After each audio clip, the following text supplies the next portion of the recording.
right, here we go. Big show tonight. Late kick on the air. It is Sunday night, January 10th, the year of our Lord 2021, on the eve of the national championship game going down this time tomorrow night, Hard Rock Stadium in Miami. It's Bama. It's Ohio State. And if you haven't gotten your fill on that game already, or even if you just think you have, this will be your show tonight. We're going biggest keys for each team. We're going biggest questions in the game entirely. And we're talking about the game from pretty much every angle imaginable. We may even make some up that you haven't heard before. So we've got it wall to wall here. We've got a jam-packed show, as you would expect.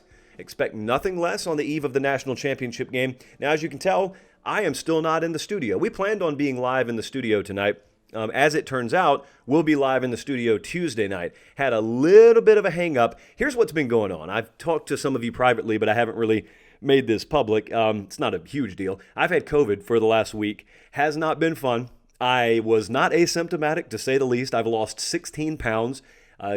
Several members of my family have had it. As of this moment, everyone's okay. So a lot of you have checked up on us. I appreciate that more than you know. We appreciate that more than you know. So we're getting over that. Trying to be in the studio Tuesday night. I mean, that's pretty imperative. It is the national championship game wrap. So we're going to try to be there. Director Colin and I have taken not a literal blood oath, but kind of one of those digital blood oaths, you know, where you just kind of draw a red dot on your phone instead of actually doing it the old-fashioned way. So we're going to be there Tuesday night to talk about whatever Monday night brings us. So I'm looking forward to finally being back in the studio and talking to you. Also, another little housekeeping note before we dive in. And when I say dive in, I mean we are diving deep on this game tonight. One more thing that I wanted to say. So many of you, not some of you, many of you have asked me about the Auburn coaching staff hires, or Carolina or Texas or LSU. A lot of coaching staffs being put together. A lot of moves are being made. And you're asking, like, where are those videos at? Penn State has a new offensive coordinator. Just hold tight. You haven't missed anything. I haven't done, aside from the Sarkisian hire, I haven't really done a deep dive on a lot of these new hires. That's intentional. I want to let the dust settle on some of this. For the record, I don't think we're done seeing moves in the college coaching world. So whatever ellipses are to you, it sounds like a spaceship to me, but it's really just ... on the end of a sentence. That's where the coaching moves are right now. It's a ... situation. And so after we get out of the ... and we just make one of those dots a period and it's done, then we're going to talk about it in totality. Expect that to happen later this week after the national championship dies down. But in the meantime, obviously, we got a huge matchup. I mean, those of us who love this sport, you get these matchups, Alabama, Ohio State, for example. Last time these teams played was 2014. It was a semifinal game. So these teams playing in a national championship game, you know, for all these folks who run around talking about how it's the same teams in the title game every year, and they're using this year as an example, well, when in the world's the last time I saw Bama, Ohio State in a national championship game? I don't know. Well, I do know. I haven't seen them. That's what I know. I have not seen this pairing. So it's a really big deal. Talked about the other night, the element that's on the table. It's the North-South thing. It's the Big Ten SEC thing. But I think that there are a lot of people in the South who view Ohio State as an equal. When I say equal, I don't mean every Alabama fan looks at the Buckeye program and says, ooh, they're as good as us. I don't think that. I don't think Alabama looks around and thinks anyone is as good as them, and I don't blame you. What I'm saying is there are a lot of qualities about that program at Ohio State that resemble how serious you guys down in the South take football. I grew up in the South, so I'm of you. Like, I've been among you my whole life. But I go back to the preseason. Before we start on this game, I just want to say one more time, the preseason, Ohio State, Justin Fields, for example, Clemson deserved a lot of credit here, and Trevor Lawrence. Players and parents of players in the Big Ten went a long, long way, much further than any nameless, faceless bureaucrat in some administrative role went in getting this season off the ground. So I know a lot of you listening and watching right now, we appreciate it. I don't know necessarily how far that goes, but I just wanted to put it out there. We appreciate it. So let's dive into this. What are the biggest keys for Ohio State to win this game? Not contend, not hang in there, to win the football game. Well, the first thing that has come to my mind throughout the entirety of looking at this game is they need to stay on schedule offensively. Now, don't misunderstand me. Sometimes when I say that, I'll say it about a team like Northwestern, for example, where they have to be 1st and 10, 2nd and 5, 3rd and 2. It's almost like a service academy mentality of we know we're running the ball 98% of the time, so Got to stay ahead of the chains. Can't be getting behind the chains. Well, the reason you say it about teams like that is obvious. They don't possess the explosive nature in their passing game to dig themselves out of those holes consistently. Now, that's not Ohio State, and that's not what I mean when I say it about them. Justin Fields can throw the ball about 115 yards on a rope. He's got multiple All-American caliber wide receivers, good presence at tight end to bail him out. And Alabama's pass defense is not the best in the world. And so I don't mean it like that. What I mean is, again, think about the challenge that's at hand. This is not a situation where you're playing someone you can afford to throw away multiple possessions against. You've also still got a guy named Nick Saban who's very good at combos and mixing coverages on third down and giving you some of those good old-fashioned exotic looks. Here's the thing. You could torch them on the first 3rd and 12 you face in the game. It could go for 27 yards. And then you could face on the same drive, 3rd and 13, and it goes for 14 yards, and you move the sticks again, and you start to feel like you're getting in a rhythm. It's all a percentages game. Knowing you got to answer every series, it's all a percentages game, and eventually one of those safeties spills down in that seam alley, and all of a sudden you got a ball in the air that really is born through being behind the sticks and being in an obvious passing down. Balance is very, very key for Ohio State in this game. Not necessarily something you're going to see on the stat sheet either. It's great, if you could look at the stat sheet and say, man, we ran for 250 and threw for 250, and look at that, that's perfect balance. Well, mathematically it is, but really all you need to achieve, if you're Ohio State here, all you need to achieve is making them think anything could be coming on the next play. If you've achieved that and that alone, then that's balance. So you can't let guys like Will Anderson and guys like Christian Barmore wreck you. And if you're in a critical amount of 3rd and longs, 2nd and longs even, they can, and they can change the game. And the problem there, well, what could be a problem there, we'll see how the game plays out, is Mac Jones and Justin Fields. If you look at them comparatively, QBR, they're right there at the top of the country on standard passing downs. But when you start to mix the element of pressure in, Mac Jones is still there. He's one of, if not the best, against pressure in the country at the quarterback position. Justin Fields has not been that this season. He's got the capability. He hasn't been that so far this season. And so you obviously ramp up the potential for pressure the more pass rushing specialist types you have on the field in obvious passing downs. Here's another key for Ohio State. Now, I don't know how you go about this. Could do it a number of different ways. I think they need to steal one possession each half. So get me 2 extra possessions somehow in this game. That sounds like forcing turnovers, and that's the easiest way to steal a possession, obviously. It's kind of a net 2 possession because you take one from them and you get one more yourself. But you don't always have to force a turnover in order to steal a possession. You could onside kick. You could steal a possession that way. I've seen several games this year. Ole Miss was a perfect example of a team that played Alabama really close. They were going up and down the field on them. I thought they should have started onside kicking attempting in the latter portions of the 3rd quarter when it became obvious Alabama was rendering your entire strategy for standard kickoffs moot because they were already out to midfield by the 2nd or 3rd play of the next series. There was the risk reward that you're normally calculating in your mind for attempting an onside kick. Alabama skews it. If they're in one of these zones that they tend to find themselves in most every game they play where it doesn't matter what you throw at them, they're at least getting to midfield. Their drives seem to start at midfield. What's the risk? What's the risk? You're getting an extra 25 yards that they're going to shave off in 2 or 3 plays.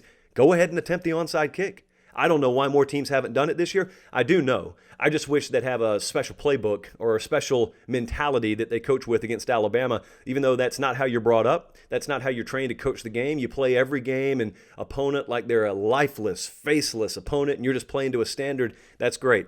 You also have to be smart enough and tactical enough to realize each opponent is different. And this opponent's not like one you've faced before. So if it takes an extra onside kick attempt, if going for it on 4th down in your own territory, if that's something you have to do, if faking a punt or 2 is something you have to do, do it. Do it. The worst that could happen is it doesn't work out and Alabama's got good field position. I got news for you. They're going to have it regardless of whether you give it to them or not at certain times in a game. So steal 1 possession each half.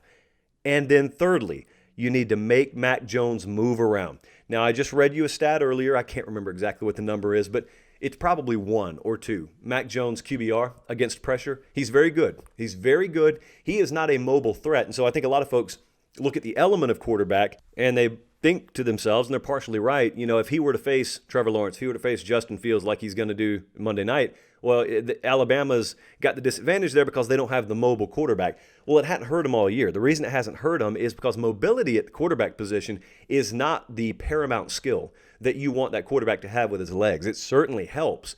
But all you really need that quarterback to do, especially in Steve Sarkisian's offense with all those weapons and that offensive line, what you need your quarterback to be able to do is stay on his feet and to be very, very good at extending plays in the pocket. If you're good at that, they don't really care if you can run low 4.5s once you get out of the pocket and you start scrambling. That's great. That's how Joe Burrow, for example, did it last year.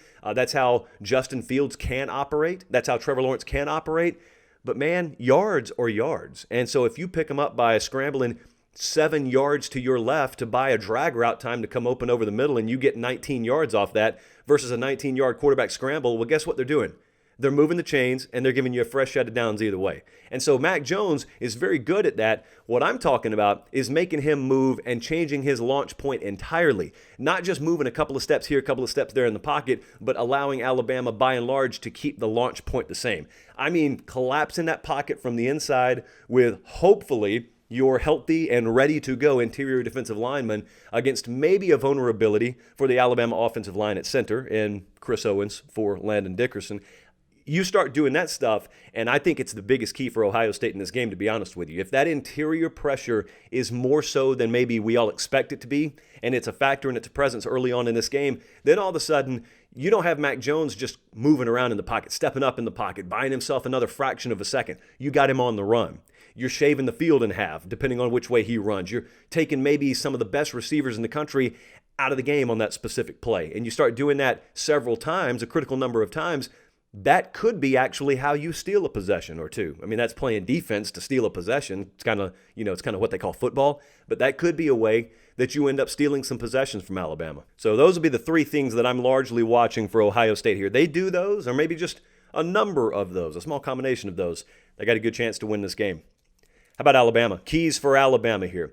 What are the biggest keys for Alabama to win the national championship on Monday night against Ohio State?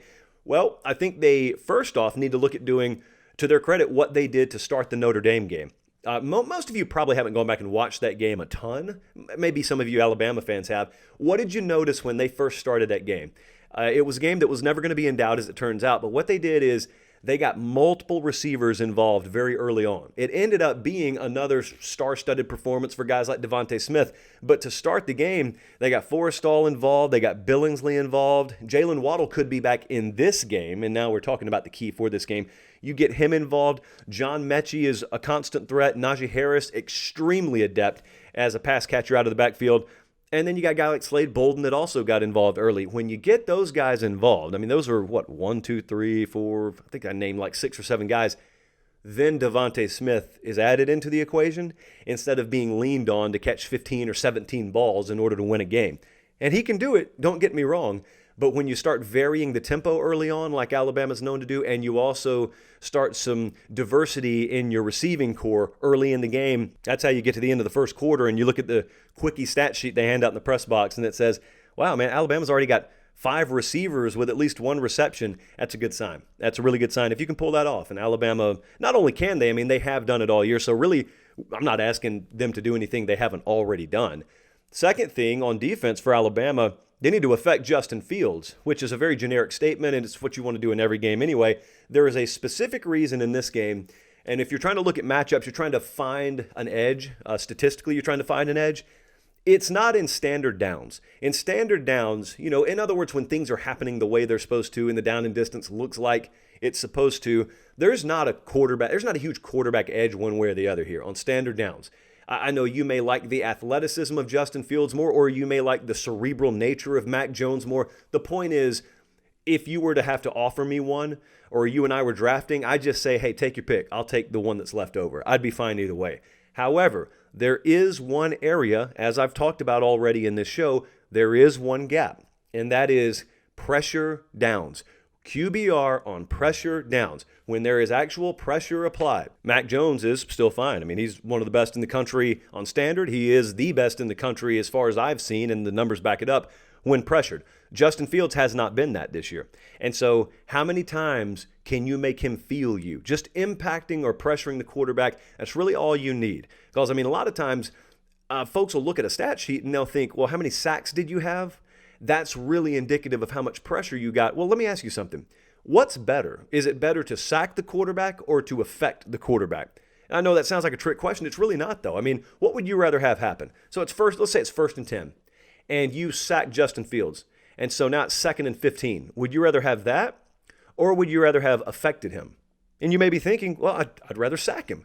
Well, that's cool, but I didn't tell you what the outcome of you affecting him was. What if you affected him and you made him step up in the pocket and then you kind of brushed by his right arm, but it was enough to throw the trajectory of a pass off, and it gets tipped in the air by Christian Harris and then into the waiting arms of Brian Branch. It's an interception, gets returned for 20 yards and a touchdown. Well, all of a sudden, the affecting the quarterback was a lot more than sacking the quarterback, as it turns out. And so I'm not predicting that, although if it happens, I absolutely will claim I did. But I can assure you, on the Ohio State side of things, they are going to be very liberal with their amount of deep shots taken against you. They've watched the same film a lot of us have. Alabama's secondary can be vulnerable. It can be had in the middle. They can be had deep, and Ohio State's going to test that, as they should. They got the arm strength and talent at quarterback, and they got the depth at wide receiver and the speed to do that. On your end, because you know that's coming, you're going to have opportunities to not only, get hands on Justin Fields and maybe hit Justin Fields, but you're going to have a chance to affect him. Those are longer developing plays. Ohio State's got a very good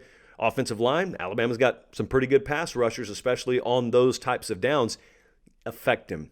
Affect him, and you force maybe errant throws, or you at least force throws to be made in a tighter window where you up your percentage, maybe even just 3 or 4% on a given play of forcing a turnover. And when you score like Alabama scores, doesn't take a lot of it. If you can just steal one possession on your end through affecting the quarterback, that could be all it takes. And that's not even to talk about the potential, I won't say injury risk. I mean, whatever's happening with Justin Fields is happening, but you got to find out what he's got early in the game. Find out, a play breaks down. He's in a situation where he'd normally run and dive and fall forward for a first down. How does he handle himself? At that point, it won't be about what a doctor's told him he could do. It won't be about, what he's been shot up with or anything like that. It'll just be about instinct. The player's instinct, in this case, Justin Fields' instincts, how he handles himself. That'll tell you, if you're an Ohio State fan or an Alabama fan, everything you need to know. Third thing for Alabama, big key here, they got to let their horses run. And I don't have any concern about them doing that. But sometimes I've watched in national championship games in the past, it's always boggled my mind. A team that's good enough to get to a championship game all of a sudden thinks they have to change their formula to win, and what got them there is not good enough once they get there. And so you'll watch teams overthink the room, and you'll see an offensive coordinator, for example, think that just because I've got all these plays on my play sheet, I got to call all of them. And so you got a superstar wide receiver on the field, and you got an all-pro caliber running back on the field, and instead you're throwing to like the 4th option at receiver on a critical 3rd down, and he drops the ball because he's the 4th option at wide receiver on a critical 3rd down. I've seen that stuff happen. You've seen it happen. Devontae Smith is the best player in college football. Let him run. Najee Harris is the best running back in college football. Let him run. Jaleel Billingsley is a freak of an athlete at tight end. Reminds me a lot of what O.J. Howard did in a championship setting several years back against Clemson, actually 2 years in a row against Clemson. Could have Billingsley do the exact same thing here. I mean, it wouldn't surprise me if we looked up, and that's a guy who had 4 receptions for 170 yards, because there's so many guys you have to defend that someone like him could leak free. Let the horses run. If Alabama does that, I'd feel very comfortable in just knowing because they let their best players win their game, they ended up winning their game. And let me tell you, when you've got a talent roster as deep as really both of these teams do, I'm not selling Ohio State short at all. I follow recruiting just like you guys do. I know good and well how good they are. The beauty of it is when you get to this level, and there are only a few teams at this level, when you get to this level, some people can overcomplicate things, and it certainly is a complex game, but really you could break it down like I just did. You got the best players in the world, just let them go play. I mean, if you told them only that, they could probably formulate their own game plan in about 15 minutes with each other and take your headset off. You can just sit there and cross your arms and watch, and they'd be pretty darn good. So those are the biggest keys there for Alabama. Now, this part's not really specific to one team or the other team. It's just some things that as I was driving home to Nashville from Columbus last night, and I mean late last night, I was thinking about, what are the biggest questions if I could have these answered, that I would go a long way in knowing what the outcome's going to be here without knowing the final score, obviously. So these are my biggest questions for the national championship game, Ohio State versus Alabama. Let's get into it. First off, I want to know what's carried over for Ohio State. A lot of folks in Buckeye Nation who watched the regular season, you know that you just peaked at the right time against Clemson. You actually did against the Tigers what they normally do to other teams. Well, you turned that trick on them, and it was beautiful to watch if you're not a Clemson Tiger fan. So what carries over from that game? You know, I've seen time and time again teams that'll play loose in the regular season, or maybe loose in one particular setting because you have that kind of back against the wall, nothing to lose mentality. Well, then all of a sudden you win, and it takes a little while, but then all of a sudden it sets in, like the gravity of the situation makes itself apparent. And all of a sudden, you're aggravated because you're watching that team the following week in the regular season, or maybe you're watching them in a bowl setting or in a championship setting, and you're saying, wait a second, why are we so tight in this game? Man, we were so loose. Remember that other game? We were so loose. Why are we so tight here? So that's the biggest skill. That's the biggest coaching point for Ryan Day. I'm certainly not telling him anything he doesn't already know, and I don't think he's watching the show tonight, so it's irrelevant. That's the biggest key here. If he does nothing more than bottles up what they had against Clemson from an intangible standpoint and opens that jar up and pours it onto the field Monday night in Miami, if he only does that, then the rest should take care of itself. Because there's something that we've talked about with Ohio State. It's called being in ascension mode. Again, I've referenced Clemson in the past as having done that. Clemson has had a season, for instance, like the one in 2016, where they lost a regular season game. They had several more close one-possession type squeakers, but yet if you watched them play Alabama in the national championship that year, you would look at that team and say, man, if that team had played in the regular season, they would have won every game by 50. Like, what's the deal here? Well, that's called ascension mode. That's a team that all of a sudden starts to rapidly climb at the right time. Ohio State, we only have a one-game sample size, so we don't know if that's what's happening here or if we had a perfect storm present itself in the semifinal game. But if they are in ascension mode, and you'll know early on, teams don't come out flat in ascension mode, I can assure you of that. So we'll know it early on. And if they are, forget about a point spread, forget about what records have said this year, how many games you played and how many games they played. All that stuff's out the window. You're going to have a four-quarter knife fight. So what has carried over for Ohio State from last game to this game? Second question, what are we going to get out of guys like Jalen Waddle and LaBryan Ray for Alabama? LaBryan Ray, I'll go in reverse here. LaBryan Ray, Alabama fans know who he is, but he's been a guy that's had several injuries throughout his career. You know, he is a guy that Nick Saban earlier this season called one of their most irreplaceable assets defensively. Well, they lost him to a kind of a weird injury. It's like no one really knew what happened to him. And so he is practicing and looks to be able to play on Monday night. I don't know how much he's going to be able to play, but I'll be really interested because, hey, that's a really good defensive piece. And it's important to note he didn't have a lower extremity injury. So it's not a guy coming back from a knee injury or something like that. And so his wheels should be good. I don't know what kind of shape cardiovascular-wise he'll be in. Like, I don't know what kind of pitch count they may have him on, but he could make a difference there. Jalen Waddle is a guy who had a lower extremity injury, and it's been sort of a running joke around the Alabama program for about a month and a half or 2 months now of when is he going to come back? Are they gearing him up? Do they have a big Sharpie circle in red on a calendar that's the national championship game? Are they just making sure that he rehabs on a trajectory that will get him back for that game?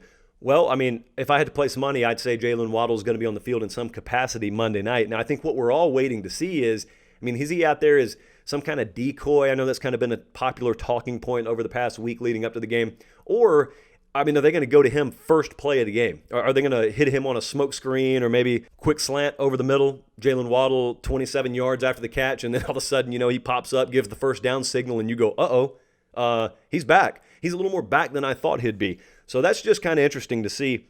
Same thing goes for Ohio State for kind of different reasons. I know they had some guys that were banged up in the game against Clemson, but really what we're focused on here, and you kind of been focused on all year if you're an Ohio State fan, is who is going to be announced as starting, as available, and as out about an hour or two before kickoff. Like which players are going to be able to go and which ones because of COVID-related reasons or contact tracing aren't able to go.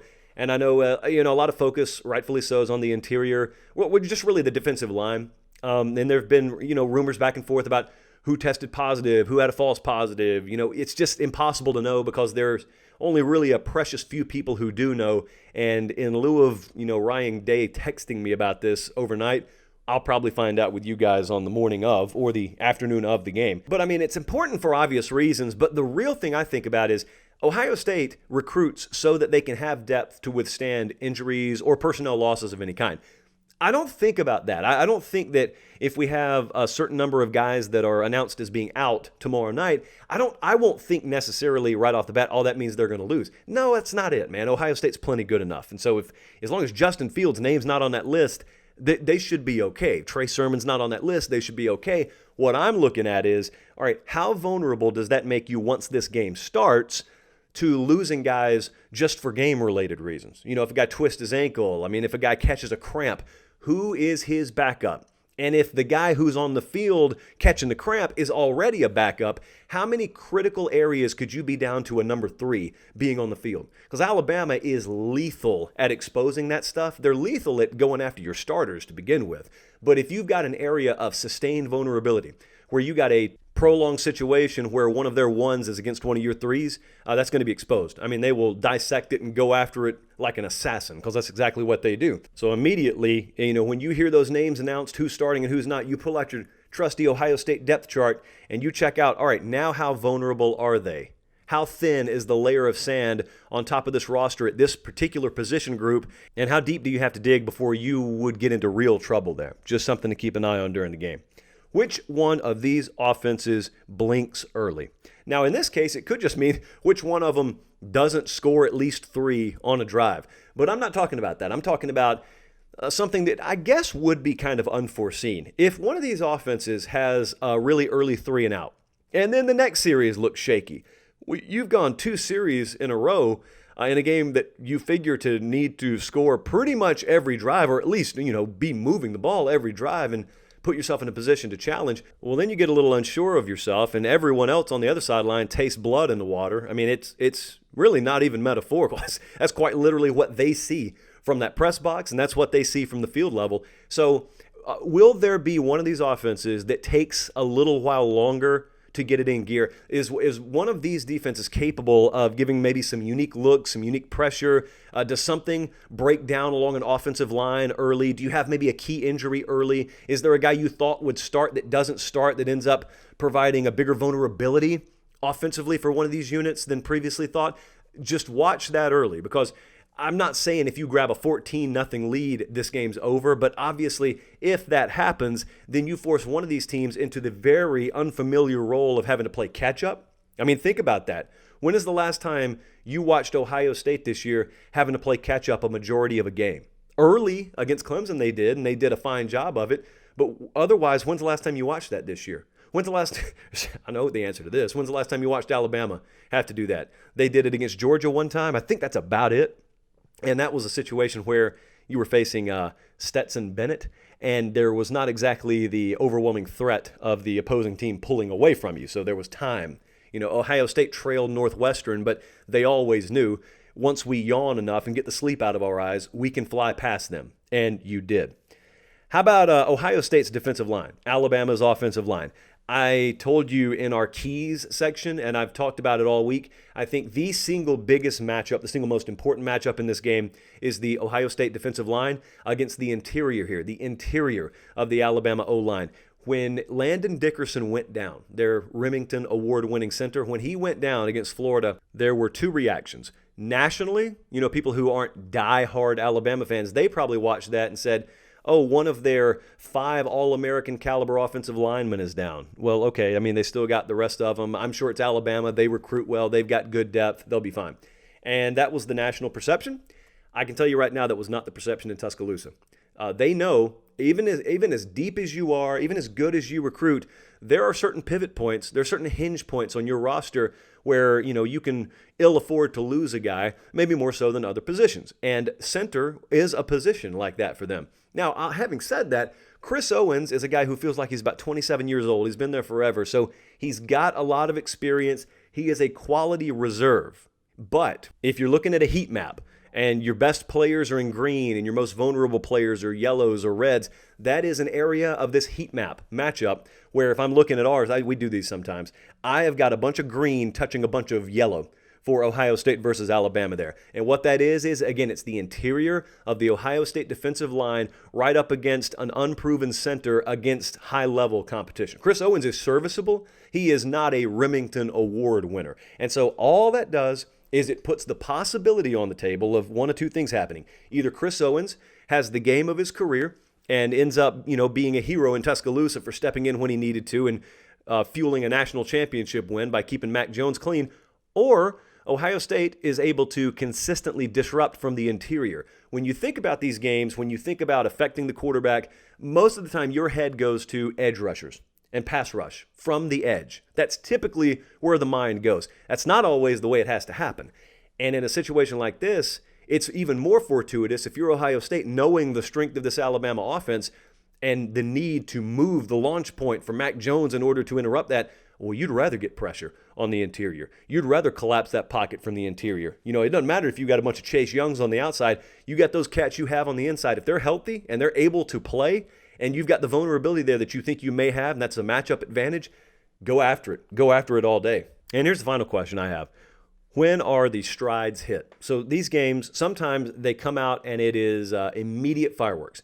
Other times, it's kind of choppy early on. You have some early jitters, nerves, whatever you want to call them, teams feeling each other out. There are a lot of really good athletes on the field. Sometimes a funny thing happens when you just expect that a defense that maybe statistically isn't great but has a lot of great athletes on the field, when you think they're just going to get run over from bell one, sometimes it doesn't happen. Sometimes when you got really good players on the field, they tend to, push back a little bit. So when are the strides going to get hit in this game? Because there's going to eventually come a point, in fact, I'd be very surprised if this point didn't come, where there are going to be a lot of points being traded. Okay? Does that happen early? Is it 14-14 at the end of the first quarter, or is it 9-3 at the end of the first quarter and it's been kind of shaky, and then, the team that's already up is in the red zone again, and obviously one stride's being hit but the other isn't? Do we have a game that starts like that, or do we have a game where it's just trading points the whole way? And when we do eventually get to that point, how deep in the game are we? How long does it take before we reach that point? Now, that's probably critical as much for a totals better as it is for, which team's going to win the game. Having said that, you don't want to get down 20-3 before you hit that stride. So those are some questions that I will be focused on. This is going to be a great game, man. It's going to be a really, really great game. There is a ton of pride in these programs. These are supreme alpha programs. Always, I'll take these matchups for 100 years. A lot of you claim that you want to see a Cinderella make this game. That's fine. I prefer the big dogs to make this game. I love watching this. I could watch this all day, twice on Sunday, 3 times on Monday. And as it turns out, that's when we're playing this game, Monday night. So make sure you're following me on Twitter at LateKickJosh. I'll have a lot to say there. And we'll have our full live reaction show on Tuesday night. We appreciate, as always, you guys tuning into the show. As I said, we hope to be back in the studio Tuesday night. So, hey, normalcy right around the corner. Well, at least as far as Late Kick is concerned. So until then, let's all enjoy the game together on Monday night. Again, at LateKickJosh on Twitter. If you want to kind of follow that game along with me, I'll be watching it hunkered down in the 24/7 Sports offices. And so that's where I'll be. Don't know what I'm ordering to eat, but that's where I'll be. For Director Colin, for Producer Jordan on the podcast side, I'm Josh Pate.